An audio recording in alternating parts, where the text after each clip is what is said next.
Good morning বন্ধুরা, আশা করি সবাই ভালো আছো। আমিও ভালোই আছি। এই যে আবার প্রতিদিনের মতন আবার আজকেও সকালবেলাটা শুরু করে দিলাম। যেহেতু এই দুদিন ধরে তো কোনো ভিডিও ছাড়তেছি না, তার জন্য ভাবলাম যে আজকে একটু আপনাদের কাছে ভিডিও শেয়ার করি। তাই যে সকালবেলা তো পূজাটা দিয়ে নিলাম, দেখতেই পারলেন। পূজা দেওয়া হয়ে গেছে, ছেলেকেও স্কুলে পৌঁছায় দিয়েছি, তারপরে সিধা চলে আসলাম সব কিছু কাজ বাজ করে, তারপর রান্না করে। যেহেতু রান্না তো না করলে হবে না, পেটে তো কিছু দিতে হবে, তার জন্য আবার রান্নাতে আসা করলাম। তারপরে এই যে এক চুলাতে বসায় দিয়েছি ডাল, আর এক বসায় দিয়েছি বাঁধাকপি। ভাবছি আজকে বাঁধাকপির মাথা দিয়ে মাছের মাথা দিয়ে বাঁধাকপির অল্প একটু ঘন্ট করব। অনেক দিন হয়েছে, ইচ্ছা হচ্ছে যে মাথা দিয়ে বাঁধাকপি খেতে, যেহেতু ঠান্ডার মৌসুম। আর এরকম কচি কচি বাঁধাকপি দিয়ে খেতে তো দারুণই লাগে। তা বাঁধাকপিটা আজকে আমি ভাপ দিলাম না, সিধা বাঁধাকপিটা এত সুন্দর ছিল কচি, তার জন্য ভাবলাম যে ভাপ না দিয়ে সিধা রান্না করে নিই, যেহেতু গলে যাবে।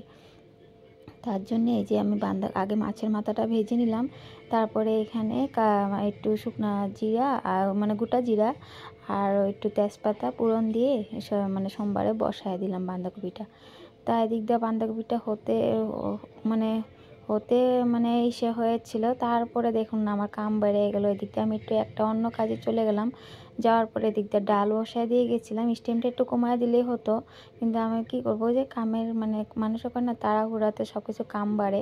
তারপরে যে তাড়াহুড়াতে আমি একটু বাইরে হয়ে গেছিলাম বিলা, এসে দেখি আমার গ্যাসের উপরে ডালের ফেনাটা উঠে পড়ে গেছে। আর এরকম পড়ে গেলে কিন্তু বহুত অশান্তি লাগে। আর আমি যেহেতু রান্না করার সময় গ্যাসটা যদি একটু নোংরা নোংরা হয়, আমার দেখতে খুবই খারাপ লাগে।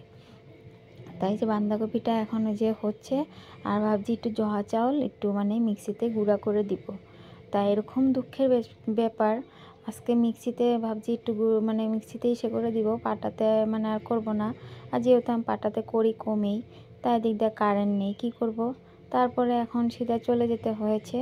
আমার পাটাটা কি হয়েছে, পাটাটার মধ্যে আমি পিষতেই পারি না, স্লিপ কাটে, ধার কম। তার জন্য ভাবছি না বদ্দির থেকে একটু গুঁড়া করে নিয়ে আসি গিয়ে। যেহেতু কারেন্ট নেই, আর কারেন্টের আশাতে বসে থাকলে হবে না, এদিকে আমার সবজি হয়ে যাচ্ছে। তার জন্য ভাবছি যে না, তার আগে আমি ওখান থেকে এইটা এই চালটা বেটে নিয়ে এসে তারপরে ওখানে দিয়ে দেবো। আর ওটা দিলে কি হয়, একটু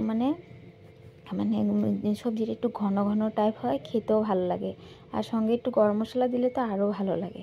তা আপনারা কে কে এরকম করে খান অবশ্যই কমেন্টে জানাবেন কিন্তু। তারপরে যে এখানে তেল বাড়ন্ত হয়ে গেছিলো, তা তেলের প্যাকেট ছিল, তেল কাটা হয়নি। তার জন্য ভাবলাম যে না, ওই সবজিটা হতে হতে আমি তেলটা ভরাই নিই। অর্ধেক এই বোতলটা ভরবো, আর অর্ধেক আর একটা বোতল আছে সেখানে ভরবো। যেহেতু একটা নিরামিষের জন্য রাখা হয়, যেহেতু আমরা মঙ্গলবার দিন নিরামিষ খাওয়া হয়, তার জন্য ভাবছি না একটা এক্সট্রা করে রেখে দিই। আর মাছ পাকে জুনটা রেখে দেওয়া হয় সেটা আমি এক্সট্রা একটা বোতলে রাখি, কেন সব সময় তো নিরামিষ খাওয়া হয় না, এই জন্য মাছ পাকের জন্য এক্সট্রা রেখে দিই, আর নিরামিষের জন্য এক্সট্রা রেখে দিই। সব সময় ভাল লাগে না নিরামিষের জন্য আবার এক্সট্রা করে ওইটার থেকে খাওয়াবো, ওই করবো। যেহেতু মাছের হাতে এইটা ফট করে ধরা হয়ে যায়, ভাল লাগে না দেখতে, আর কীরকম একটা লাগে সেটাই। তার জন্য এই যে একটাতে আধা ওইখানে ভরলাম, আধা এইখানটায় ভরলাম। তো এই যে তেলটা ভরানোর পরে আমার সমস্ত কাজ টাজ করার পরে, তা রান্না যে জহা চাউলটাও বেটে নিয়ে আসলাম বদ্দির থেকে। নিয়ে এসে ভাবছি যে জহা চাউলটা দিয়ে একটু গরম মশলা দিতে ভুলে গেছি।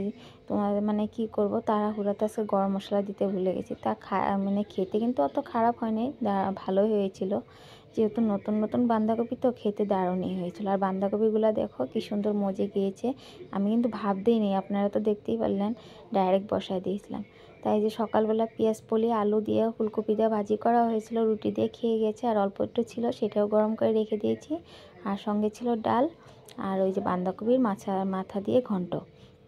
আর একটুখানি বাঁধাকপির বড়া করেছি, যেহেতু আমার ছেলে তো আবার মাছের মাথা দিয়ে বাঁধাকপি খাবে না, বড়াটা হলে ডালটা দিয়ে ভাজিটা দিয়ে খেয়ে নেবে। তা আজকে মেনুতে এই 3টা আইটেমই ছিল। কেমন হয়েছে অবশ্যই জানান। তারপরে চলে গেলাম সমস্ত কাজ বাজ সেরে ছেলেকে স্কুলে আনার জন্যে। তাই স্কুলে আনতে গিয়েছিলাম। আমি তো রোজ দিনই হেঁটেই যাই, আপনারা দেখতেই পারেন আমাকে।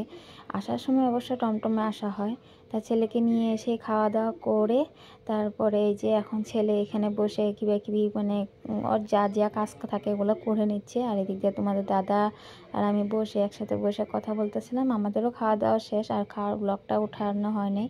তারপর তোমাদের দাদাভাই খাওয়া দাওয়া হয়ে যাওয়ার পরে এখন চলে যাচ্ছে ডিউটিতে। তারপরে আর কি করব, এখন আমি বসে বসে কতগুলো এডিটের কাজ আছে সেগুলো করব। তো আজকের মতন ভিডিওটা এটুকুই। ভালো লাগলে অবশ্যই লাইক কমেন্ট শেয়ার করে দেবেন, আমার আবার পাশে থাকবেন।